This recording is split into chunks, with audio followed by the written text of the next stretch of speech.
4장 1절과 2절 말씀 읽어볼까요? 시작. 예수께서 제자를 삼고 세례를 베푸시는 것이 요한보다 많다는 말을 바리새인들이 들은 줄을 주께서 아신지라. 예수께서 친히 세례를 베푸신 것이 아니요 제자들이 베푼 것이라. 자, 세례는 세례 요한 때부터 시작됐죠. 그래서 세례를 베풀다가 예수님께서 세례 요한에게 세례를 받으셨어요. 그러자 세례 요한이 아니 도리어 내가 받아야 되는데 예수님께서 나에게 받으십니까 했을 때 이제 허락하라. 그래서 받으셨죠.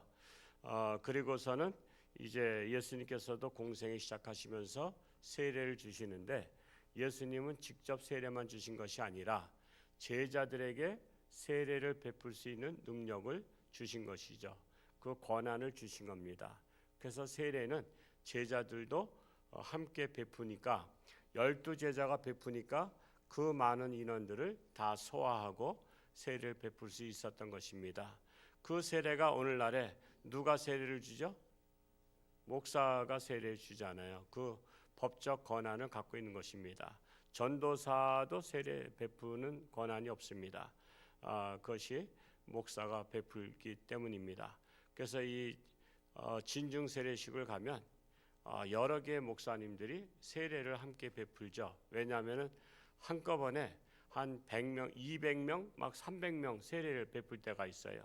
그러면은 혼자 하려면 시간이 엄청 많이 가잖아요. 그래서 한 6, 7분의 목사님들이 쓰면은 이 의자 사이로 다 계속 나오셔서 또 명패를 달고 이렇게 세례를 베풀죠.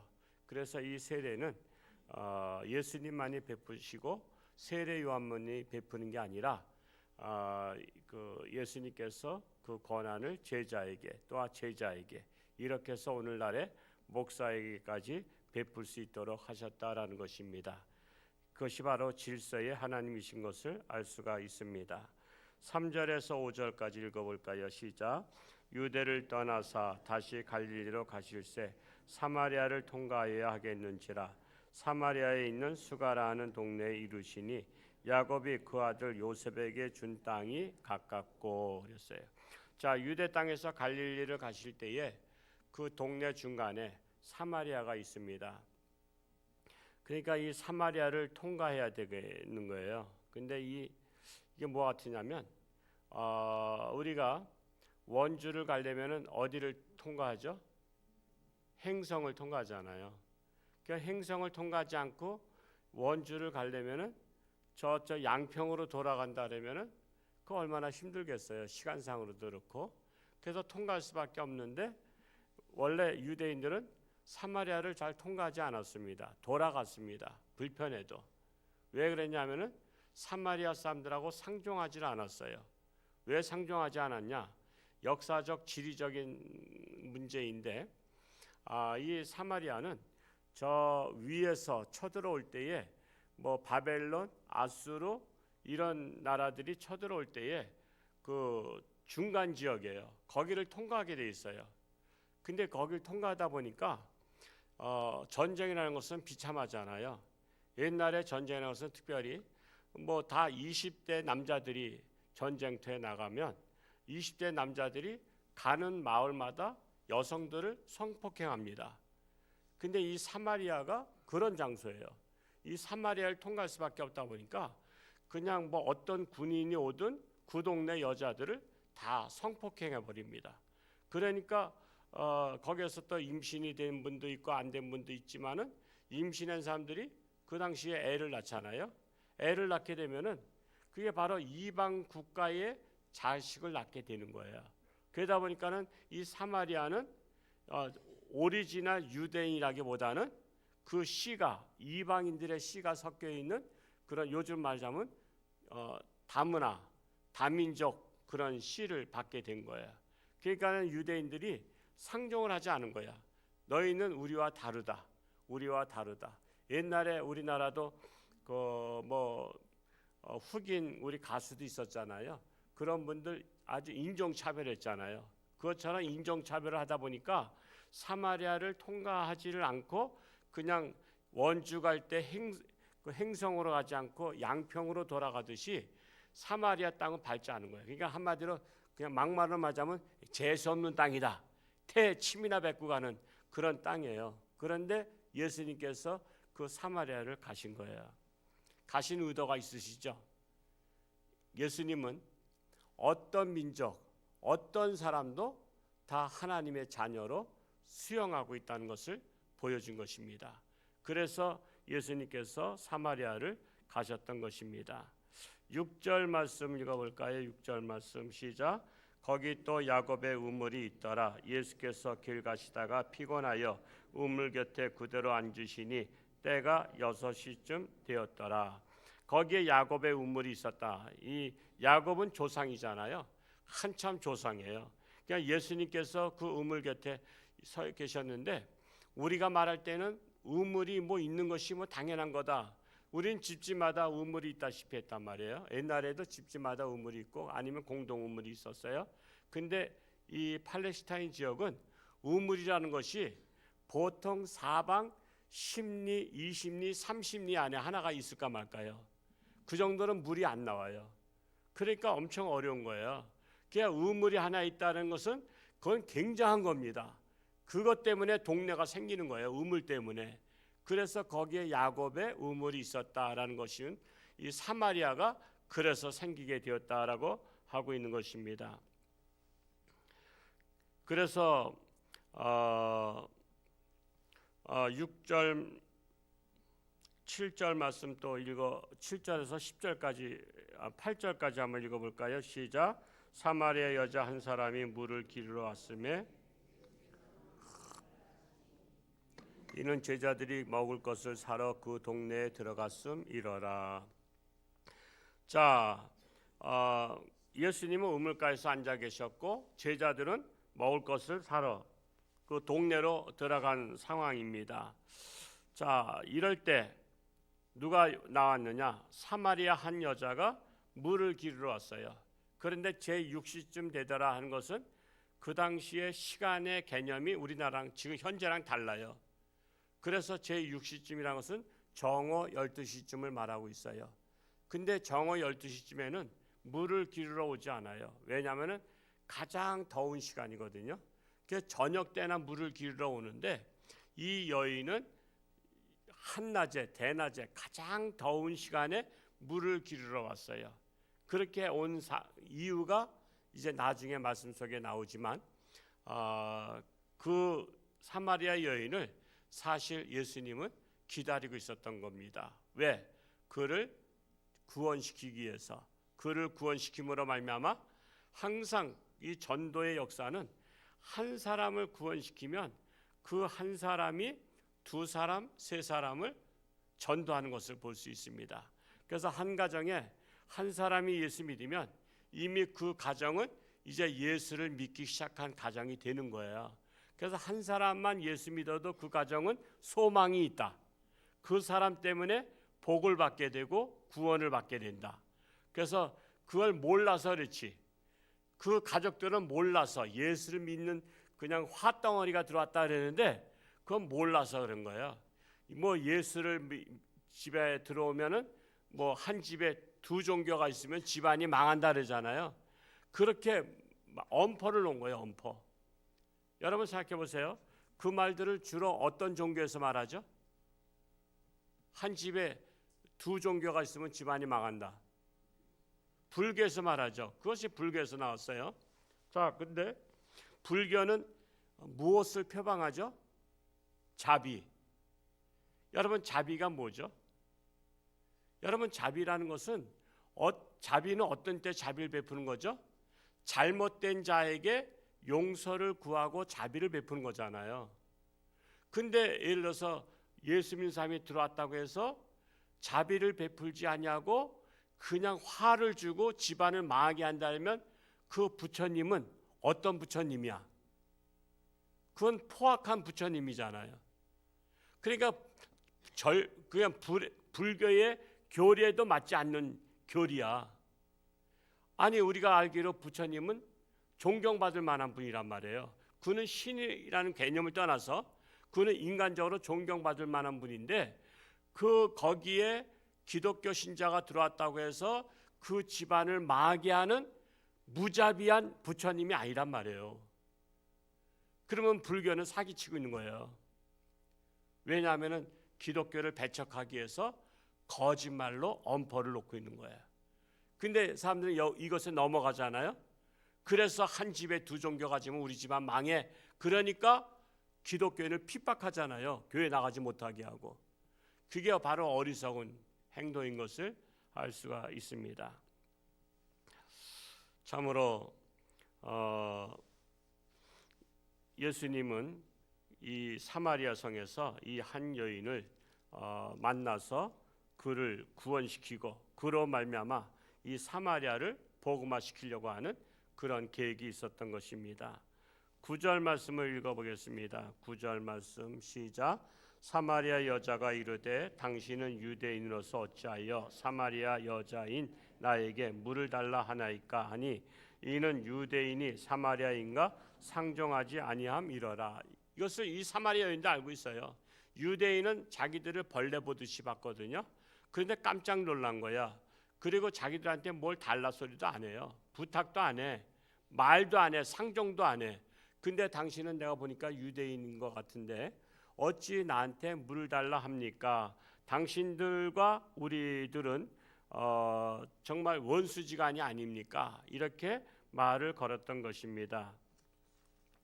자, 이어서 10절 말씀 읽어볼까요? 시작.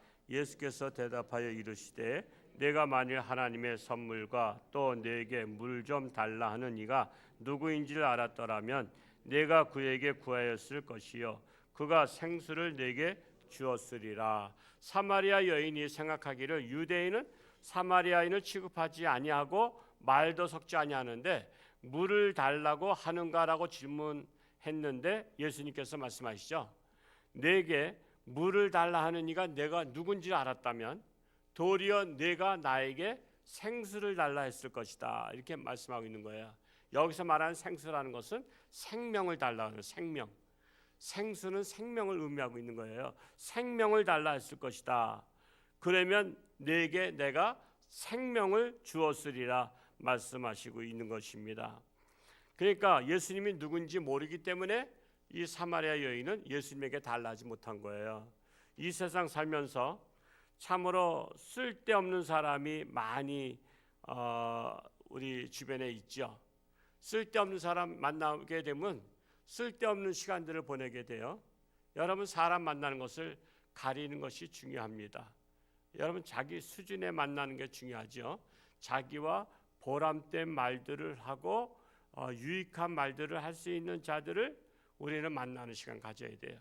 괜히 쓸데없는 사람 만나서 수다 떨고 시간을 보내는 그런 것이 아니라 지금 예수님하고 만난 사마리아인은 지금 쓸데있는 분을 만난 거예요. 쓸데없는 분을 만난 게 아니라 쓸데있는 분을 만났는데 그것을 몰라보는 거야. 그래서 우리가 보는 눈이 필요해요. 보는 눈. 여러분 사람들을 보는 눈이 필요해요.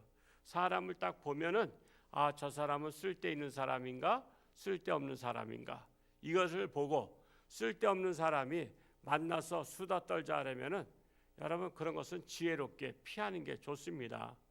그런 사람 만나가지고 시간을 보낼 새가 어디 있어요. 쓸데있는 사람 만나서 우리는 귀중한 토론을 할 수 있어야지.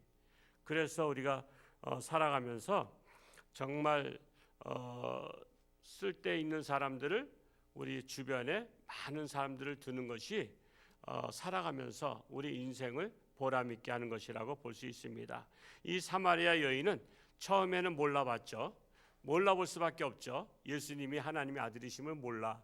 그렇지만은 예수님과 대화하면서 예수님이 하나님의 아들인 것을 선지자인 것을 알게 되죠. 사람은 대화를 해봐야 알 수 있어요. 그 사람과 대화를 해보면 이 사람이 진솔한 사람이구나. 이 사람은 정말 이 사람에게 내가 배울 것이 있구나. 이런 것들을 알게 돼요. 이런 것들을 알게 되면 그 사람과 논하게 되는 것이 돼요. 제가 옛날에 그 이율곡 선생에 대한 책, 또 태계 유황 선생 책 다 읽어봤지만은 이율곡 선생께서 22살인가 그럴 때에 태계 이황 선생이 그 당시에 가장 유명했잖아요. 태계 이황 선생이 저 안동인가 어디에 살고 계셨는데 그것까지 찾아가요. 강릉에서 사셨나 그랬죠, 이일곡 선생께서는. 그래서 그 먼 곳을 옛날에 어떻게 갔죠? 무슨 차 타고 갔어요? 뭐 자동차? 말도 그거는 부잣집이나 말이 있는 것이고요. 보통 걸어 다녔어요. 걸어서. 그러니 여러분 여기서 예를 들어서 여기서 서울까지 걸어간다고 생각해 보세요. 그게 정말 쉬운 일이 아니잖아요. 왜 찾아갔어요? 태계 이황 선생이 그 당시에 가장 고귀한 사상을 갖고 있다고 소문이 났기 때문에 율곡 선생께서 찾아가서 맞짱 토론을 했어요. 맞짱 토론. 그냥 선생님의 사상에 대해서 내가 듣고 싶어 왔습니다. 그러면서 끊임없이 질문을 해요. 끊임없이 질문을 하는데 태계 이황 선생이 딸렸어요. 율곡 선생은 22살인가 그런데 그분은 60대고. 여러분 사람들 만나려면요 정말 귀한 분들을 찾아가서 만나는 게 그게 인생에 가치 있는 시간들이에요. 가치 있는 시간. 제가 가끔 얘기하지만 일본의 손정희 뭐 소프트뱅크인가 뭐 그 기업 그 사람이 저하고 나이가 같은 사람이더라고. 그 사람의 책을 옛날에 한번 읽어봤지만은 그 사람이 나이가 20살 때 미국의 빌 게이츠를 만나고 미국의 최고의 사업가들을 만났어요. 그게 만나기가 쉬운 게 아니잖아요, 그렇죠? 여러분 우리가 삼성 이재용 회장 만난다 그러면 그건 만날 수 있겠어요? 무슨 관계성도 없고 친척도 아니고. 근데도 그는 도전을 해서 만납시다. 나 빌 게이츠에게서 사업에 대해서 좀 듣고 싶습니다. 성공 시리즈를 듣고 싶습니다. 그러니까 이제 비서실 통해서 이게 들어가서 이런 청년이 와서 만나자고 하는데 만나겠습니까? 했더니 빌 게이츠가 나한테 만나자 할 청년이라면은 뭔가 비전이 있다. 그냥 들여보내. 그래서 만나서 대화를 하고 그렇게 한 거예요. 그런 도전 정신이 우리 학생들한테 있길 축복합니다. 우리 학생들이 그런 도전 정신이 있어야 돼요. 훌륭한 교수님을 만나면 그분을 만나서 어떻게 하면 시간을 만들어 가지고 그분과 대화할 수 있는 시간을 만드는 거예요. 하다못해 사업을 하더라도요, 영업을 하더라도 어떤 사람은 어떤 기업에 자기가 만든 상품을 그것에 계약을 맺어야 되는데 그 사람을 만날 길이 없어. 그러다 보니까는 어떤 생각을 했냐면 그 사람이 사는 동네가 어디고 집이 어딘지를 밝혀내. 그래가지고 그 사람이 사는 그 기업 회장님이 사는 그 동네로 이사를 가. 하다못해 이사를 가서 그분이 매일 아침에 조깅하는 것을 봐. 그래서 그 시간에 이분도 같이 나가서 조깅을 해. 조깅을 하다 보니까 우리 한국 사람들은 조깅해도 상대방은 인사 잘 안 하지만 미국 사람들 인사 잘 하잖아요. 그러니까 이 인사할 때 굿모닝 이렇게 하다 보니까 어느 날 이분이 의자에 앉아 있을 때 아이고 어르신 뭐 힘드시죠? 그러면서 말을 걸어. 그냥 아무 생각 없이 말을 거는 것처럼 말을 걸다 보니까 이런 말 저런 말 하다가 이제 몇 번을 만나니까 그분도 이 사람이 젊은 사람이 뭐 하는 사람인가 궁금해. 그래서 저는 마치 이런 회사에 뭘 하고 있는 사람입니다. 그랬어요. 그랬더니 그 물품이 우리 회사에서 필요한데 그래서 명함 하나 주고 연락처 하나 받아. 그래가지고는 우연히 만난 것처럼 해가지고 만나서 그 회장님하고 그냥 이렇게 계약을 하게 되면서 그 회사가 살아나. 여러분 사람들은요 귀한 분은 우연을 가장해서라도 어떻게 시간을 내서 만날 수 있는 자세가 필요해요. 그런 사람을 위해서 어디든지 찾아갈 수 있는 그런 자세, 그런 정신을 가져야 성공할 수 있어요. 그런 정신을 가져야. 그래서 우리는 항상 소중한 사람을 만남에 그 노력을 해야 되고 그 축복 중에 만남의 축복이 있는 거야. 만남의 축복. 이 사마리아 여인이 만남의 축복이 있는 거야. 이건 우연히 만난 것, 사마리아 여인한테는 우연히 만난 것 같지만 예수님은 의도적으로 우물가에서 사마리아 여인이 오기를 기다린 거예요. 그래서 우연 속에 필연이 있다. 우연 속에 필연이 있다. 여러분 하루하루 살아가면서 사람 만날 때마다 기도하시고 오늘 만나는 사람이 우연히 만나는 것 같지만 하나님의 사람, 축복의 사람 만나게 해달라고 기도하는 것이 중요합니다. 그래서 인생에 정말 좋은 분들을 많이 만나서 행복한 인생을 살 수 있기를 축복합니다.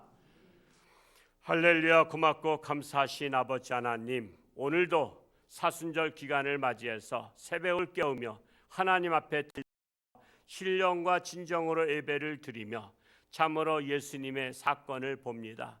예수님께서 사마리아에 가실 때 우연히 가신 것 같지만 예수님은 계획하시고 사마리아 여인을 구원하시고자 하는 그 깊은 뜻을 가지고 가셨습니다. 사마리아 여인은 처음에는 몰랐습니다만 결국 예수님을 알아보게 되고 구원을 받게 되었습니다. 우리가 만나는 사람들 속에 축복의 사람들이 있습니다. 그 축복의 사람들을 만나는 우리 모든 성도들 되게 하여 주옵시고 어느 곳에 가든지 그리스도의 향기를 바라는 자가 되기를 간절히 소원합니다. 나라가 어렵고 경제가 어렵고 여러 가지로 어려운 가운데 있지만 그럼에도 불구하고 우리는 꿋꿋이 하나님께 소망을 두며 우리는 희망을 가지고 깨어서 기도할 때에 이 나라가 살고 경제가 살고 우리 가정들이 살 줄로 믿습니다. 오늘도 아직까지도 육신의 질병으로 고난 속에 있는 자들 가운데 하나님께서 함께 하시고 저들의 간절한 기도를 들어 응답하여 주옵소서. 이 시간도 귀한 감사임을 사랑의 힘을 선교임을 드렸습니다. 아시나이다. 홍천에서 행복한 참으로 신앙생활하게 하시고 늘 하나님 앞에 기도하는 기도가 상달될 수 있도록 축복하여 주옵소서. 예수님의 이름으로 축복하며 기도하옵나이다. 아멘.